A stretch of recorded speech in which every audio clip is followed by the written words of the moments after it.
আসসালামু আলাইকুম এভরিওয়ান, আমি অবনী। সো আজকের ক্লাসে আমরা যে টপিকটা সম্পর্কে জানবো সেটা হচ্ছে বায়োলজির চ্যাপ্টার 12 জীবের বংশগতি ও বিবর্তনের আরএনএ সম্পর্কে। এটা হচ্ছে চ্যাপ্টার 12-এর পার্ট 5। পার্ট 1 থেকে পার্ট 4 পর্যন্ত আমি সিরিয়াল ওয়াইজ আপলোড করেছি এবং চ্যানেলে প্লেলিস্ট করে দেওয়া আছে। তোমরা হচ্ছে এই চ্যাপ্টার সম্পর্কে ভালোভাবে কনসেপ্টটা ক্লিয়ার করতে চাইলে আগের পার্টগুলো সহ এই পার্টটা দেখতে পারো। এখন দেখো, এই যে এই আরএনএ সম্পর্কে বুঝতে হলে তোমাদেরকে ডিএনএ সম্পর্কে আগে ভালো ধারণা থাকতে হবে, যেটা আমি বলেছি আগের ভিডিওগুলোতে। এখন দেখো, আরএনএর ফুল ফর্ম তোমরা কিন্তু জানো, সেটা হচ্ছে রাইবোনিউক্লিক অ্যাসিড। এখন তোমরা জেনেছিলে যে ডিএনএ ছিল হচ্ছে তোমার নিউক্লিওটাইডের পলিমার, ঠিক তেমনি আরএনএটাও হচ্ছে তোমার একটা নিউক্লিওটাইডের পলিমার। নিউক্লিওটাইড কী নিয়ে গঠিত হয় সেটা তোমাদের মনে নাও থাকতে পারে, এর জন্য আমি আবার লিখে রেখেছি যে 5 কার্বন বিশিষ্ট সুগার, নাইট্রোজেন বেস আর ফসফেট নিয়ে হচ্ছে তোমার নিউক্লিওটাইড গঠিত। এখন এই যে এই 5 কার্বন বিশিষ্ট সুগার, যেটাকে আমরা পেন্টোজ সুগার বলে থাকি, এটা দুই ধরনের হয়ে থাকে। একটা হচ্ছে রাইবোজ, আরেকটা হচ্ছে ডিঅক্সিরাইবোজ। ডিঅক্সিরাইবোজ সুগারটা থাকে হচ্ছে তোমার ডিএনএতে, আর আরএনএ যেহেতু শুরুই হয়েছে আর দিয়ে, তাহলে এটা অবশ্যই কি থাকবে, রাইবোজ সুগার, যেহেতু এটা হচ্ছে তোমার রাইবোনিউক্লিক অ্যাসিড। সেই রাইবো কথাটা আসছে হচ্ছে তোমার এই রাইবোজ সুগার থেকে। এখন দেখো, এই যে এই নিউক্লিওটাইড যে 5 কার্বন বিশিষ্ট সুগার নিয়ে গঠিত, আরএনএর ক্ষেত্রে এই 5 কার্বন বিশিষ্ট সুগারটা কি থাকবে, রাইবোজ সুগার থাকবে, তোমরা জানলে। আর কি থাকবে, নাইট্রোজেন বেস থাকবে। এই নাইট্রোজেন বেসটা দুই ধরনের হয়ে থাকে, একটা হচ্ছে পিউরিন, আরেকটা হচ্ছে পাইরিমিডিন। এই পিউরিন হচ্ছে তোমার অ্যাডেনিন আর গুয়ানিনকে বলা হয় হচ্ছে পিউরিন, আর হচ্ছে সাইটোসিন, থায়ামিন আর ইউরাসিলকে বলা হয় হচ্ছে পাইরিমিডিন। আমি তোমাদেরকে ডিএনএতে ইউরাসিল সম্পর্কে কিছু বলিনি, কারণ সেখানে হচ্ছে ইউরাসিলের কোনো কাজ ছিল না। এই জন্যে হচ্ছে আমি শুধুমাত্র বলেছিলাম যে পাইরিমিডিন হচ্ছে সাইটোসিন আর থায়ামিনকে বলা হয়। কিন্তু আরএনএর ক্ষেত্রে তোমাদেরকে ইউরাসিল সম্পর্কেও জানতে হবে। তাহলে তোমরা জানলে যে অ্যাডেনিন আর গুয়ানিন মিলে হচ্ছে পিউরিন ক্ষারক হয়, আর সাইটোসিন, থায়ামিন, ইউরাসিল মিলে হয় হচ্ছে তোমার পাইরিমিডিন ক্ষারক।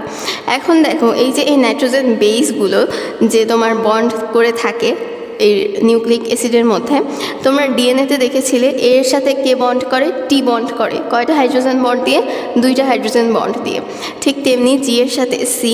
সো এভাবে হচ্ছে তোমার ডিএনএতে বন্ড করে থাকে। কিন্তু আরএনএতে কিন্তু এটিসিজি বন্ড থাকে না। আরএনএতে এটি এর জায়গায় থাকে হচ্ছে তোমার এই ইউ বন্ড, মানে হচ্ছে অ্যাডেনিনের সাথে ইউরাসিল থাকবে, আর গুয়ানিনের সাথে যে তোমার ডিএনএতে সাইটোসিন ছিল, এটা সাইটোসিনই থাকবে। অর্থাৎ আরএনএতে পাইরিমিডিন ক্ষারক হিসেবে থাকবে হচ্ছে তোমার ইউরাসিল, থায়ামিন থাকবে না। তাহলে আশা করি এতটুকু তোমরা ক্লিয়ার হয়েছ যে ডিএনএর ক্ষেত্রে যে 2টা পাইরিমিডিন ছিল, অর্থাৎ সাইটোসিন ও থায়ামিন, আরএনএর ক্ষেত্রে থাকবে হচ্ছে ইউরাসিলের সাথে অ্যাডেনিনের বন্ধন। তাহলে আমরা এইটুকু পার্থক্য করতে পারলাম যে ডিএনএর ক্ষেত্রে অ্যাডেনিনের সাথে থায়ামিন থাকবে 2টা হাইড্রোজেন বন্ড দিয়ে, কিন্তু আরএনএর ক্ষেত্রে যেটা হবে সেটা হচ্ছে অ্যাডেনিনের সাথে ইউরাসিল 2টা হাইড্রোজেন বন্ড দিয়ে থাকবে। তাহলে এইটুকু জিনিস তোমরা অবশ্যই ক্লিয়ার রাখবে। এখন তোমরা জেনেছিলে কি ডিএনএ হচ্ছে তোমার ডাবল হেলিক্স, কিন্তু আরএনএ কিন্তু ডাবল হেলিক্স না, আরএনএ হচ্ছে সিঙ্গেল হেলিক্স। এটা সম্পর্কে আমরা একটু পরে জানবো। এখন দেখো, এই যে এই ডিএনএ তো থাকে, জানো তোমরা যে প্রাণীর ক্রোমোজোমের প্রধান উপাদান হচ্ছে, স্থায়ী উপাদান হচ্ছে তোমার ডিএনএ। ঠিক তেমনি সাধারণত উন্নত প্রাণীর ক্ষেত্রে ক্রোমোজোমের স্থায়ী উপাদান সেটা থাকে হচ্ছে তোমার ডিএনএ। কিন্তু কিছু সংখ্যক ভাইরাস রয়েছে যাদের হচ্ছে তোমার ডিএনএ অনুপস্থিত, মানে হচ্ছে নিম্ন শ্রেণীর প্রাণী যারা, তাদের ক্ষেত্রে এই ডিএনএটা অনুপস্থিত। অর্থাৎ যে সমস্ত ভাইরাস ডিএনএ দিয়ে গঠিত নয়, তাদের হচ্ছে তোমার এই নিউক্লিক অ্যাসিড হিসেবে আরএনএটা থাকে। এসব ক্ষেত্রে হচ্ছে আরএনএই তোমার বংশগতি বস্তু হিসেবে থাকে। যেমনটা তোমরা জেনেছিলে যে ডিএনএ হচ্ছে তোমার উন্নত শ্রেণীর যে বংশগতির বস্তু সেটা থাকে, কিন্তু হচ্ছে নিম্ন শ্রেণীর জীবে আরএনএটাই হচ্ছে তোমার বংশগতীয় বস্তু হিসেবে থেকে থাকে। তাহলে আমি কি বলেছিলাম যে ডিএনএ হচ্ছে তোমার ডাবল হেলিক্স ছিল, কিন্তু আরএনএ কি, আরএনএ হচ্ছে তোমার সিঙ্গেল হেলিক্স। এখন তোমাদের মনে একটা প্রশ্ন আসতে পারে যে এর সাথে টি তো বন্ড করলো, কিন্তু এই যে এই ডাবল হেলিক্স থাকলে তো হচ্ছে তোমার জিনিসটা দেখতে হবে এমনটা, যেমনটা আমরা ডিএনএর ক্ষেত্রে দেখেছিলাম। অর্থাৎ তোমার এই জায়গায় একটা নিউক্লিওটাইড অবস্থান করবে, আর এই জায়গায় আরেকটা নিউক্লিওটাইড অবস্থান করবে, এবং মাঝখানে হচ্ছে তোমার নাইট্রোজেন বেসগুলো থাকবে, সেগুলো হচ্ছে তোমার হাইড্রোজেন বন্ড দিয়ে যুক্ত থাকবে। এখন কথা হচ্ছে, তোমার আগে তো 2টা হেলিক্সে পিউরিন আর পাইরিমিডিন ক্ষারক অবস্থান করছিল মুখোমুখিভাবে, অর্থাৎ এভাবে হচ্ছে তোমার পিউরিন আর পাইরিমিডিন ক্ষারক উপস্থিত ছিল। অর্থাৎ এইটা তো পিউরিন ক্ষারক আর এইটা পাইরিমিডিন ক্ষারক না, তাহলে এরা হচ্ছে তোমার 2টা হাইড্রোজেন বন্ড দিয়ে যুক্ত ছিল। কিন্তু এখন একটা হেলিক্সে তারা কীভাবে মুখোমুখি হয়ে অবস্থান করবে, এটা অনেকের মনে প্রশ্ন আসতে পারে। তাহলে একটা হেলিক্স থাকলে তো জিনিসটা দেখতে হবে হচ্ছে তোমার এরকম, ঠিক আছে? একটা হেলিক্স থাকলে জিনিসটা দেখতে হবে হচ্ছে এরকম। তাহলে কিভাবে হচ্ছে তারা 2টা বা 3টা হাইড্রোজেন বন্ড দিয়ে যুক্ত থাকছে, মানে তারা হচ্ছে একটা আরএনএ হেলিক্স হচ্ছে তোমার একটা থাকবে ঠিকই, মানে ডিএনএর মতো ডাবল হেলিক্স থাকবে না, কিন্তু হচ্ছে তারা নিজেদের মধ্যে ঘূর্ণন দিয়েই হচ্ছে তোমার এই হাইড্রোজেন বন্ডগুলো দিয়ে যুক্ত থাকবে। সেটা কীরকম? ধরো এই একটা ঘূর্ণন দিল, এই জায়গায় হচ্ছে তোমার এ থাকবে, এই জায়গায় টি দিও না, এই জায়গায় হচ্ছে তোমার ইউ থাকবে, এই জায়গায় সি থাকবে, এই জায়গায় জি থাকবে, ঠিক তেমনি এ ইউ। এভাবে হচ্ছে তোমার এই নাইট্রোজেন বেসগুলো তোমার একটার সাথে আরেকটা হাইড্রোজেন বন্ড দিয়ে যুক্ত থাকবে। তোমার হচ্ছে ডিএনএর মতো হচ্ছে তোমার এভাবে 2টা হেলিক্স থাকবে না, শুধুমাত্র একটা হেলিক্সের মধ্যেই তারা ঘূর্ণন দিয়ে নিজেদের মধ্যে অবস্থান করবে। ওকে, আমরা তো ডিএনএ সম্পর্কে জানলাম, আরএনএ সম্পর্কেও জেনে নিলাম। এখন হচ্ছে আমরা ডিএনএ ও আরএনএর পার্থক্যটা আশা করি করতে পারবো। তারপরেও হচ্ছে পরীক্ষায় আসলে কিভাবে হচ্ছে তোমরা পার্থক্যটা লিখবে সেটা আমি লিখে রেখেছি। এগুলো বোঝানোর এখন কিছু নাই, কারণ আমি এর আগের ভিডিওতেই প্রত্যেকটা জিনিসই বলেছি। সো এই জায়গায় আমি জাস্ট বলছি কিভাবে পার্থক্যটা লিখবে। এখন এই পার্থক্য আসে মূলত হচ্ছে 2 মার্কসের জন্যই বেশি আসে, সেক্ষেত্রে এত বড় না লিখলেও হবে, 3-4টা লিখলেই হবে। যদি গ বা ঘতে আসে তাহলে এভাবে লিখতে হবে। এখন দেখো, ডিএনএর ভৌত গঠন তোমরা জানো, ডিএনএ ডাবল হেলিক্স আমি সবসময় বলেছি। আর আরএনএ কি? আরএনএ হচ্ছে একসূত্রক শিকলের ন্যায়। আর রাসায়নিক গঠনটা কেমন? ডিএনএতে থাকে হচ্ছে তোমার ডিঅক্সি রাইবোজ সুগার, আর আরএনএতে থাকে হচ্ছে তোমার রাইবোজ সুগার। আর ডিএনএ এর পাইরিমিডিনে থায়ামিন ও সাইটোসিন বেস থাকে, আর আরএনএ এর পাইরিমিডিনে হচ্ছে ইউরাসিল আর হচ্ছে সাইটোসিন বেস থাকে, অর্থাৎ থায়ামিনের জায়গায় কি থাকছে? ইউরাসিল থাকছে। ডিএনএ এর কোনো প্রকারভেদ নেই, কিন্তু অনেকে বলে যে ডিএনএ হচ্ছে তোমার 2 প্রকার, একটা হচ্ছে সার্কুলার ডিএনএ আর একটা হচ্ছে লিনিয়ার ডিএনএ। এটাকে অ্যাকচুয়ালি প্রকার বলে না, এটা হচ্ছে তোমার উন্নত প্রাণীর ক্ষেত্রে হচ্ছে তোমার লিনিয়ার ডিএনএ থাকে, আর যে নিম্ন শ্রেণীর প্রাণী এদের ক্ষেত্রে বৃত্তাকার ডিএনএ থাকে। এটা তেমন কোনো প্রকার না। আর আরএনএ হচ্ছে তোমার 5 প্রকার, সেগুলো কি? টিআরএনএ, আরআরএনএ, এমআরএনএ, জিআরএনএ আর হচ্ছে মাইনর আরএনএ। এগুলোর ফুল ফর্মও রয়েছে, আমি বললাম না এগুলো। এখন দেখো, উৎপত্তি অনুলিপনের মাধ্যমে হচ্ছে তোমার ডিএনএ সৃষ্টি হয়, আর নতুনভাবে আরএনএ সৃষ্টি হয়। তোমরা জানো যে ডিএনএ রেপ্লিকেশন হয়, আর আরএনএ হচ্ছে কি নতুনভাবে সৃষ্টি হয়। আর তোমার ডিএনএতে যে নিউক্লিওটাইডের সংখ্যা সেটা অনেক বেশি থাকে, আর আরএনএতে নিউক্লিওটাইডের সংখ্যা কম থাকে। আর অবস্থান হচ্ছে প্রধানত ক্রোমোজোমে থাকে। তোমরা জানো ডিএনএ ক্রোমোজোমেই থাকে, কখনো কখনো মাইটোকন্ড্রিয়া বা ক্লোরোপ্লাস্টেও থাকতে পারে।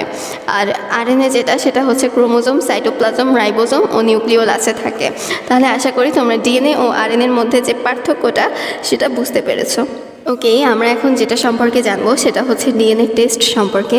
তোমরা ডিএনএ টেস্ট সম্পর্কে বইতে যেভাবে দেওয়া আছে সেটা অনেক কঠিনভাবে তোমরা মনে করো যে দেওয়া আছে।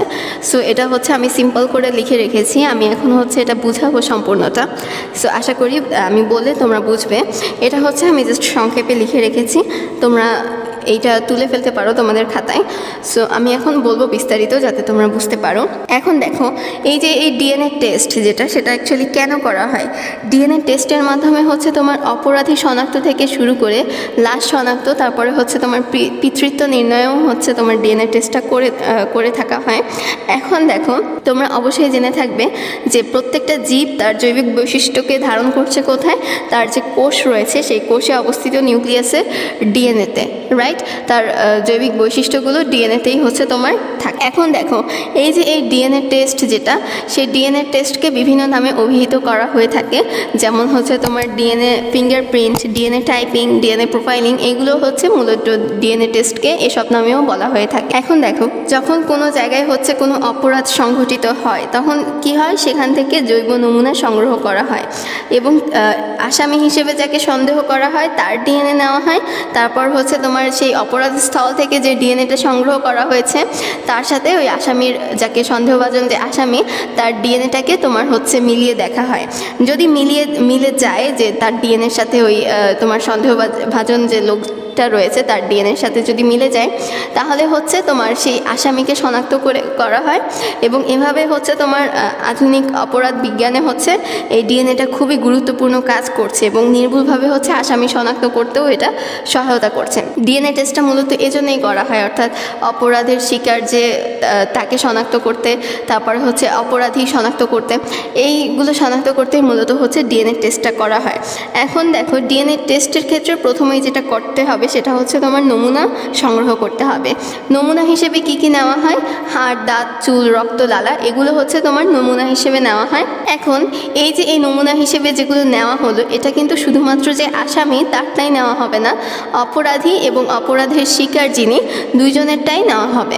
তাহলে নমুনা হিসেবে আমরা দেখলাম যে হাড়, দাঁত এগুলো নেওয়া হয় এবং দুইজনেরটাই নেওয়া হয়।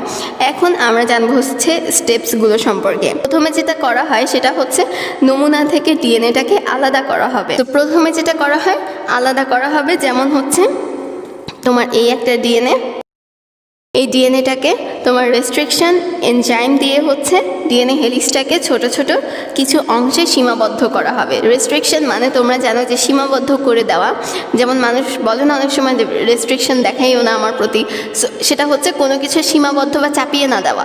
সো তোমার রেস্ট্রিকশন যে এনজাইমটা রয়েছে সেটা দিয়েও হচ্ছে তোমার এই ডিএনএটাকে সীমাবদ্ধ করে দেওয়া হয়, অর্থাৎ ডিএনএটাকে কেটে ছোট ছোট অংশে ভাগ করা হয়। এই যে এই ডিএনএটা যে প্রক্রিয়ায় কেটে তোমার ছোট ছোট অংশে ভাগ করা হচ্ছে এটাকে বলা হয় হচ্ছে তোমার ইলেকট্রোফোরেসিস। তাহলে এই জিনিসটা অবশ্যই মনে রাখবা যে ডিএনএ যে প্রক্রিয়ায় কেটে ছোট ছোট টুকরা করা হচ্ছে সেটাকে কি বলা হয়? ইলেকট্রোফোরেসিস।